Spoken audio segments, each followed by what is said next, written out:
Welcome everyone. Welcome to the Bridge Builders of Diversity today. Hi there. Roberta and I were having our doggies play together because I have a puppy, so we're trying to school him on how to play appropriately with other doggies. And now I have a really tired 5-year-old dog, which is great. But we're out here on a beautiful day and we wanted to talk to you about Deaf Awareness Month.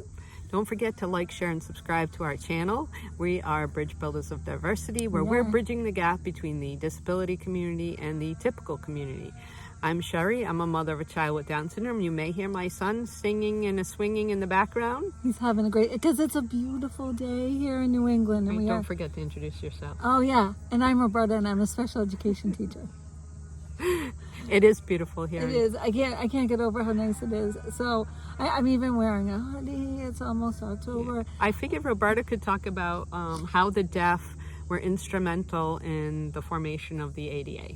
I love this story. Mm-hmm. So we've done previous videos, we might put links into them in the past, about Judy Human and the 504 sit-in.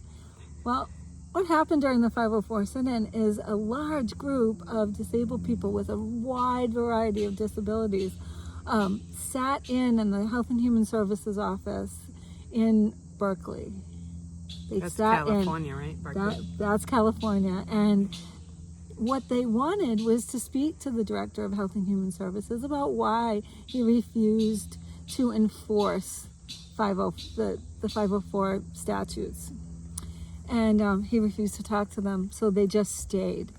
And that was tricky. People need water, food, medicine, comfortable place to sleep. Communication. Some of these people needed daily meds. They needed someone to come in and clean the trach. They needed their breathing machines tended to. But the forces that be cut off phone communication. So that's where the deaf community comes in. They threw open the blinds, they stood in the window, and they signed to their friends on the street what they needed to maintain the sit-in. Did they need food? Did they need medical attention? Did they need blankets, pillows? And it was brought to them. People as diverse as the Black Panthers and an owner of a lesbian bar down the street brought them the things that they needed to maintain the sit-in, which finally got the attention of the Department of Health and Human Services and the enforcement of 504. That's the sweet and condensed version of the story, but the focus that I wanted to put on was the importance of the deaf community. They may not have been able to stay as long as they did if a group of deaf people said, hey, how about we go to the window and sign to our friends? So they went to the window, started signing. Somebody got someone out of the crowd that said, hey, can you interpret what they're saying? Because we're unable to communicate with them in the building. Mm-hmm.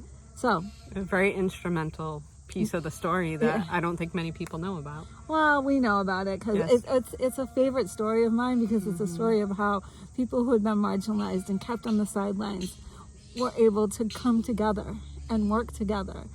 And I mean, even the lesbian community and the Black Panthers, they were also marginalized people in that community. So they understood how it felt to be sidelined, and they didn't want that for the disability community. So what a few people can do together is amazing. So join us as we bring you information, uplifting stories. That mission.